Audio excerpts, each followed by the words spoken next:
Hello everyone. I'd like for you to do me a favor and raise your hand if you have or ever have had a social media account. It doesn't matter which. Okay, now I want you to keep your hand raised if you have ever found yourself caught in the trap where you're blindly scrolling, unable to tear yourself away, even if it was to the detriment of your own mental health or the person sitting right next to you. Thank you. You can put your hand down. I want you to know that you're not alone. According to Dr. Sperling, a psychologist at McLean Hospital, 61% of adults and 89% of teens consume social media. My name is Lauren, and I'm here to talk to you today about how social media is changing the interpersonal and intrapersonal relationships that we hold dear. The detrimental cognitive effects of social media are changing our collective ability to make meaningful and maintain healthy relationships, not only with ourselves, but with others. Now, we all remember that intra and interpersonal communication from our class is the communication that we have in our own minds and the communications that we have with other people. And of course, there are positives to social media. A paper published by Columbia called "Are There Any Upsides to Social Media?" states that it really helps us to make connections that previously were impossible. And it also helps us to make vital social support. But does the good outweigh the bad? Social media has been found to strongly affect our ability to concentrate, our sense of well-being, our overall happiness, and even our very language. Summer Allen from the American Psychological Association names this as social displacement. It's basically the ability of social media to interfere with our face-to-face interactions. It's good to have a name for the phenomenon.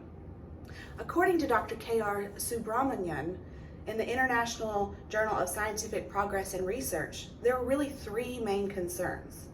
Our personal lives are more open to the receiving end, and we're more trusting with the information that we put into the metaverse. We have problems deepening our relationship past that acquaintance level because there's a barrier between us. And we also create an idea vacuum that we only get our own ideals and principles reflected back to us. Who doesn't like to hear that they're right? Whenever we do that, it disables our ability to have social diversity. The McLean Hospital also states that social media operates on a variable ratio reinforcement.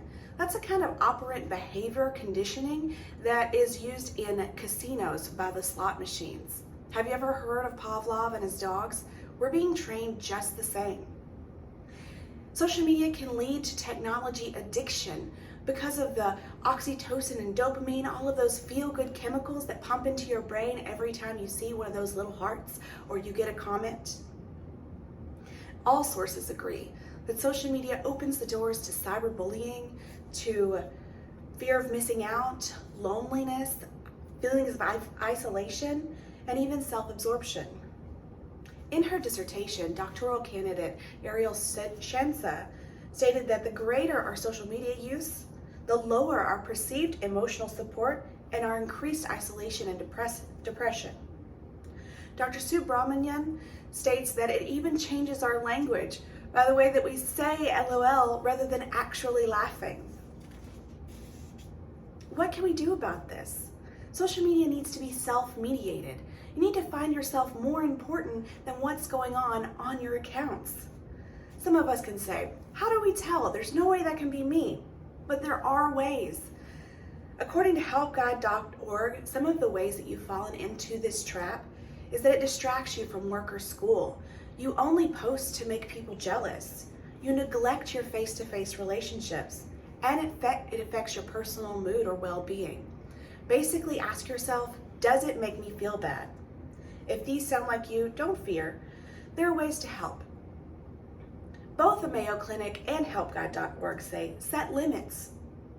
Disable your notification. Curiosity is human nature. If you can't see it, then it won't bother you. You could even go so far as to remove the apps from your phone. But really, whenever it comes down to it, you just need to change your focus. Express gratitude for what you have. and schedule those important face-to-face interactions. Request respect from yourself and your partner for each other. I'd like for you all to take a moment and close your eyes. Think about how you feel when the person sitting next to you is engrossed in their phone. Now let's try to imagine how this behavior can and will continue to worsen until we are only in the metaverse. If we can take just one step in weaning ourselves off of our technological dependency, we can facilitate those stronger relationships, less isolation, and more personal satisfaction. But if we don't, this can expand until we no longer know how to interact at all. But if we do, the interpersonal and intrapersonal relationships will not only heal, but flourish. It doesn't take much, just one step at a time in the right direction. I ask each of you to self-evaluate and educate others. The next time you find yourself blindly scrolling or head down at the table, remember this speech. I have faith in you. Do you?